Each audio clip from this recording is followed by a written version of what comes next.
guys, so our next one is the Christmas tree. I will mention last design used filbert brushes. I used 2, but I don't know if I'll have 2 for each of you, so you would just use the white and then the red. This design is going to use a small angle flat brush and a small round brush. So this is going to be our Christmas tree. We'll get started. We're going to load this vertically again, so up and down. I'm going to give it just one little spritz because I did just practice and then notice that I was like off screen for all this. So I'm doing it again because why not, you know. We are going to be trying to get these designs as quick as we can, so hopefully yeah, we'll be able to get through all the kids because there's probably going to be a lot of kids and hopefully they're not disappointed. So at some point we will be just shutting down the line though, because you know, you gotta. So I'm going to draw a line. I'm going to think about where I want the star to land and about where I want the bottom of the tree to be. And I'm going to do just a very thin, faint guideline. And I hope you guys can hear me. Everyone's asleep, so I'm trying to be loud enough for you to hear, but not so loud that I wake everyone up.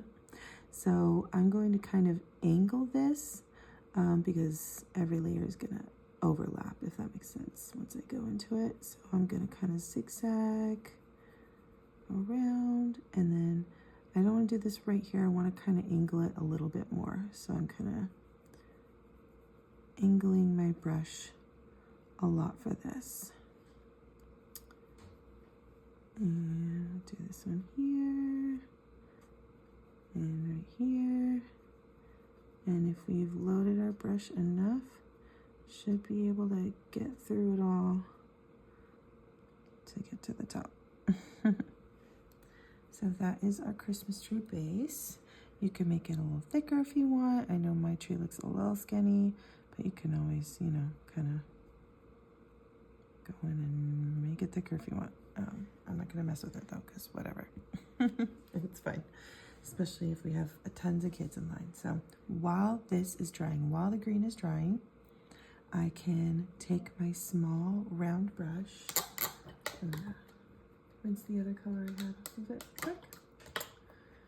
And I'm gonna go into this brown.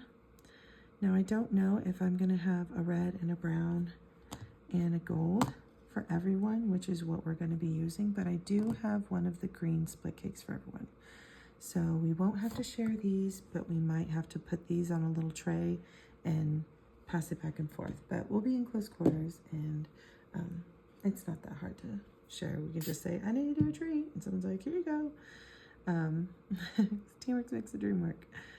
So I'm going to go into a brown, and I'm just going to kind of just, you know, roughly sketch a little tree trunk. Doesn't have to be perfect, doesn't have to be anything.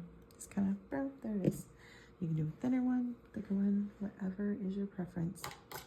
And also, while this green is drying, I have ordered some small plastic gemstone stars, sticky back stars. So we're gonna have those to put on. So I just thought that was kind of a fun touch.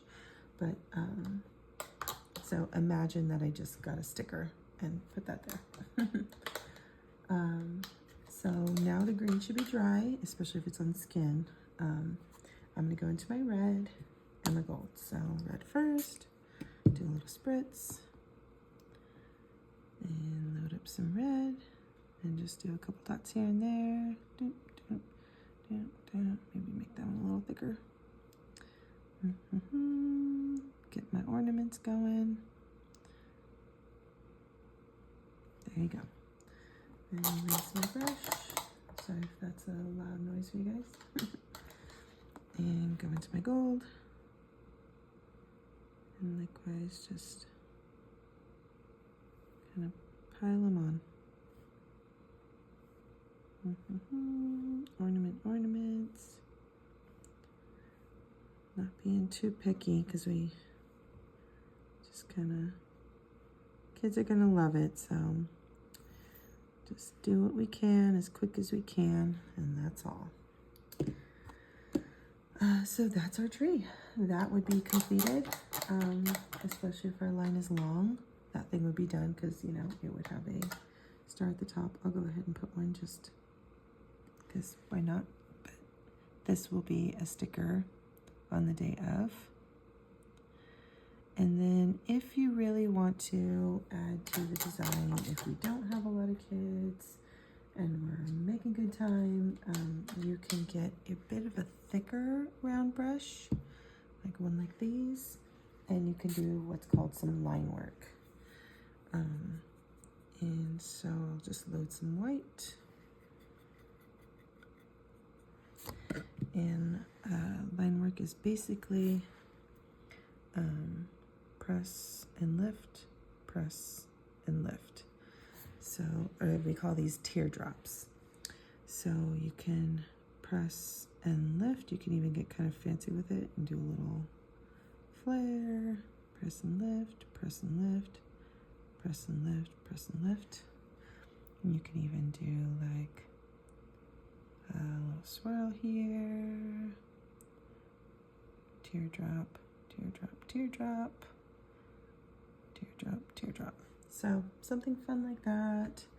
Can do a little like starburst. The last thing I'll say is, I don't think I've told you guys yet, I'm gonna send you with these little practice boards.